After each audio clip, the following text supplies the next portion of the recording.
When it comes to thinking about investing, people not only have to consider the risk of their money, but also the risk of time. How much time do you need to be invested in order to earn a reasonable rate of return? And is that time commitment worth the risk associated with the investment? That's what we're going to talk about today, the importance of thinking long-term when it comes to your finances. Hi, I'm Olivia Kirk. I'm Tim Urich. We're from Tier 1 Capital, and we're here to show you how to regain control of your money.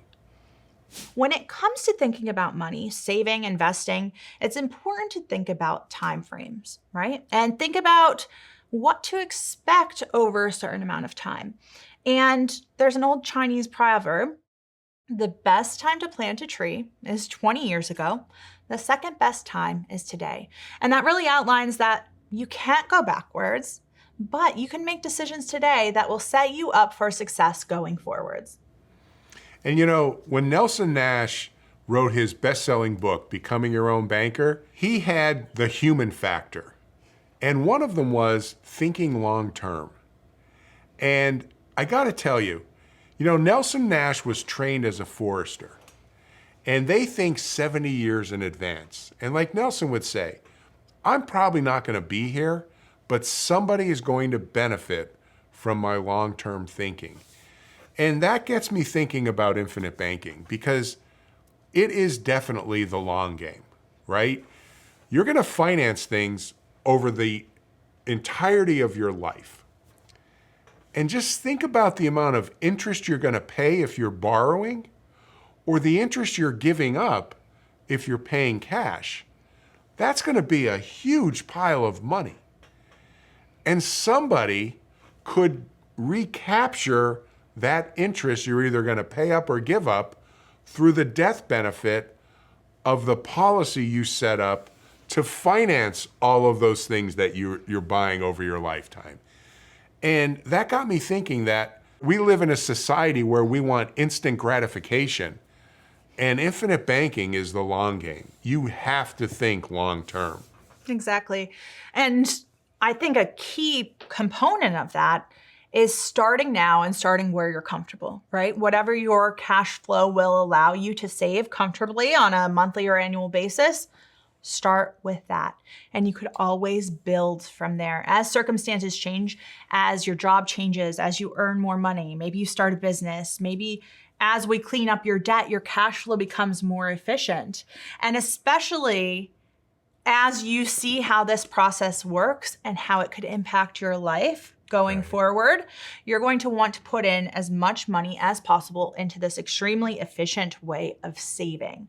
Saving for the future, saving for every single purchase that you make in your life. You could purchase through the life insurance policy loans with no questions asked, and that's freedom. And not only those purchases, but also take advantage of opportunities, especially as that cash value grows and your banking system grows. But these are just ancillary benefits of thinking long-term, right? You have access to money, you have tax benefits, you have being able to recall the flow that was normally previously going away from you. Now that flow of cash is coming back to you.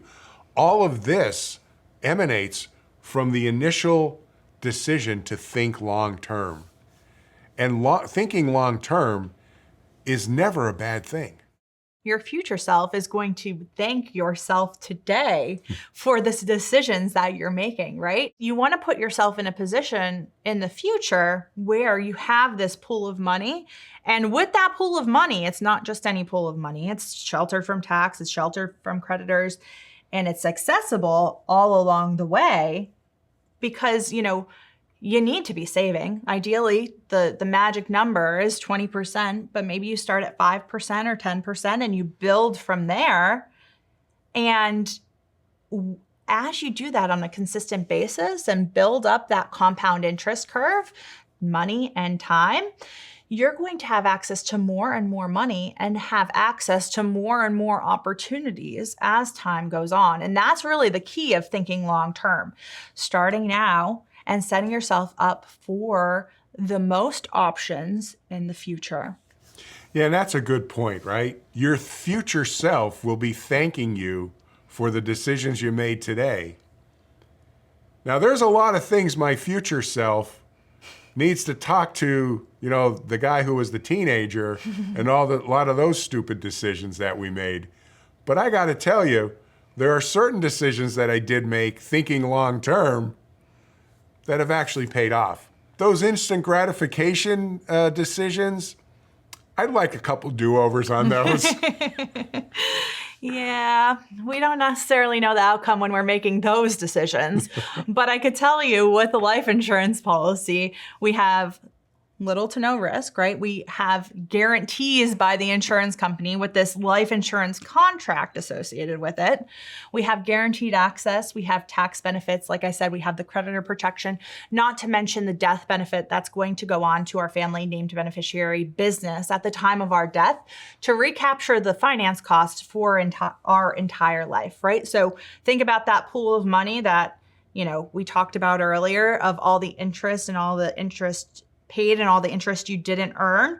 Think about getting that huge pile of money back and passing it on and leaving that legacy behind. That's really the key, right? The family banking system. How do we set this up for generational success, right? And it comes down to having multiple generations involved in the banking system.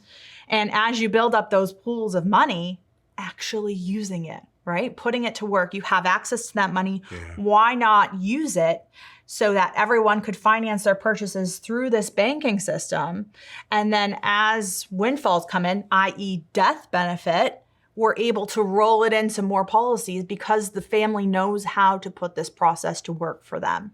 Yeah, and here's the thing. This is the key, right? Thinking long term. You can't think intergenerationally without thinking long term. Mm-hmm.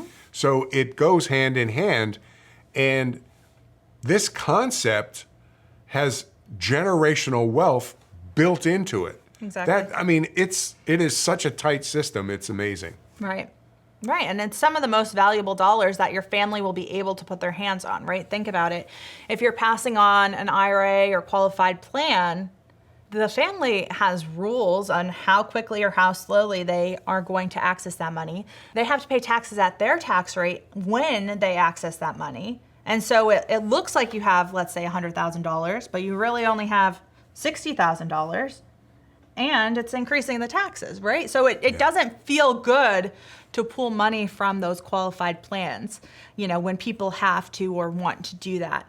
But when it comes to life insurance, that money automatically gets passed on tax-free to the named beneficiary, and they have options, right? They don't have to take into consideration income tax or estate tax or going through probate.